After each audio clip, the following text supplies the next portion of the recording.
वो है?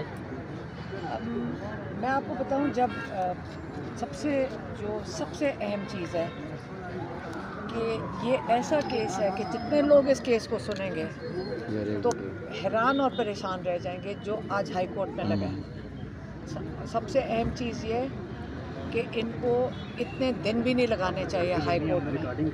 सबको समझ आ रही है कि ये केस की कन्विक्शन इमरान खान की और शाह महमूद की फ़ौरन इसको ओवरटर्न करना चाहिए। लेकिन अगर लगा हुआ है आमिर फ़ारूक जो जस्टिस हैं, उनको ज़्यादा उनको फोकस केस पे करना चाहिए। इस वक्त ये हमें समझ आ रही है कि वो कहते हैं 25 से ज़्यादा पार्लियामेंटेरियंस कोर्ट में ना आए। हालांकि अब मैंने लॉयर से पूछा, वो कहते हैं उनको रोक नहीं सकते। फिर लॉयर्स माशाल्लाह ILF के 4000 अहदेदारान हैं, 4000 लॉयर अहदेदारान हैं ILF के।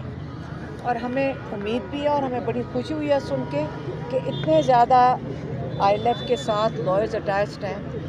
और हर हियरिंग के ऊपर इन्होंने कहा है, हमारे जो ILF के अहदेदारान हैं और जो यहाँ पे मौजूद थे, उन्होंने कम से कम 500 से 600 लॉयर बाहर खड़े होंगे और कोर्ट रूम पार्लियामेंटेरियंस और लॉयर से भरा हुआ होगा। इसलिए कि जब गद्दारी का केस चलता है पाकिस्तान में, जो अपनी नौयत में 100 साल के बाद ऐसा केस चल रहा है, तो पार्लियामेंटेरियंस को भी और लॉयर्स को भी यहाँ मौजूद होना चाहिए कि क्या आया ये केस इमरान खान और शाह महमूद पे चलना चाहिए था, या यहाँ पे जनरल बाजवा को बुलाकर पूछा जाए कि अमेरिकन एम्बेसी की नाराज़गी पे कि इमरान खान ने क्यों लोगों को बताया है, क्या वजह है कि ऐसा केस जल्दबाजी में इमरान खान और शाह महमूद पे किया गया।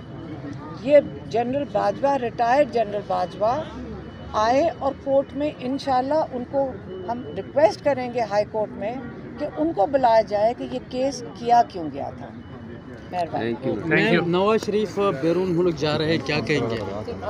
नवाज शरीफ, अल्लाह हाफ़िज़। बेटा मेरी बात सुन लो, क्या 17 सीटों के साथ अव्वल तो वो हुकूमत में उनकी पार्टी है ही नहीं, मजबूरी उनकी इन जगहों पे बैठे हैं। अगर मैं थोड़ी सी मेरे अंदर कोई शर्म होए और खुददारी हो, तो मैं जो चोरी की हुई सीटें हैं